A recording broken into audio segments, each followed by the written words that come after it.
বন্ধুরা দেখুন, আজকে বাড়িতে আমি ক্যাপসিকাম কিনে এনেছিলাম। সেই ক্যাপসিকামের বীজ এই টবের মধ্যে ছড়িয়ে দিয়েছি।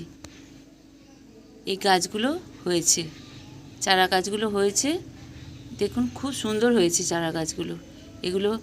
এগুলো তুলে আমি আবার একটু বড় হচ্ছে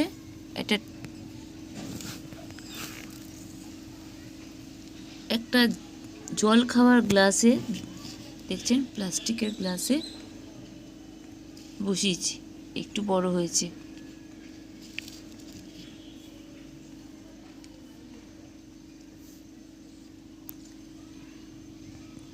আমি ওতে গোবর সার কিছু মিশিয়ে দিয়েছিলাম।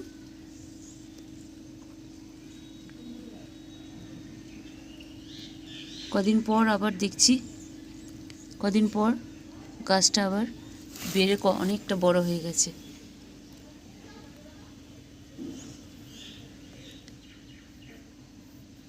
এই গাছটা দেখছেন অনেকটা বড় হয়ে গেছে।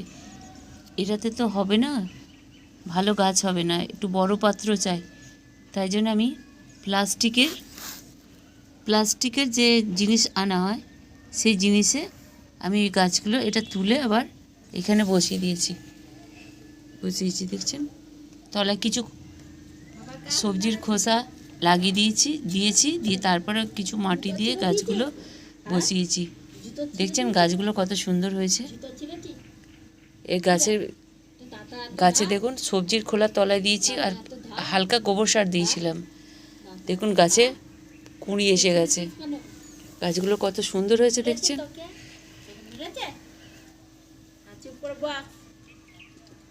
গাছে ফল ধরে গেছে, প্রায় কুঁড়ি এসে গেছে দেখছেন।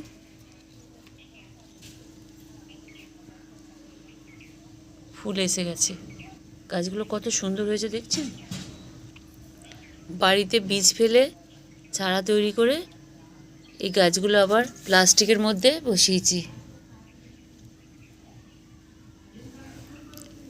কত সুন্দর হয়েছে গাছগুলো। ফেলনা জিনিস দিয়ে আমি ওই সবজি খোসা, মাটি কম আছে তাই জন্য সবজির খোসা তলায় বেশি করে দিয়ে তারপরে ওপরে কিছু মাটি দিয়ে, অল্প কিছু মাটি দিয়ে আমি এই গাছগুলোকে বসিয়েছি।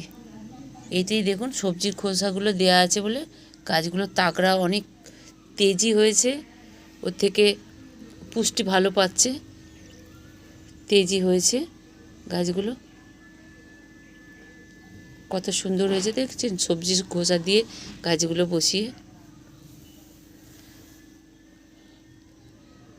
এই ক্যাপসিকাম যখন আবার ফল ধরবে তখন আপনাদের সামনে আবার ভিডিওটা এনে দেখাবো। আপনারা দেখবেন, যদি ভালো লাগে লাইক করবেন, শেয়ার করবেন, সাবস্ক্রাইব করবেন। আজকে এখানের মধ্যে ভিডিওটা আর বড় করছি না, রাখছি।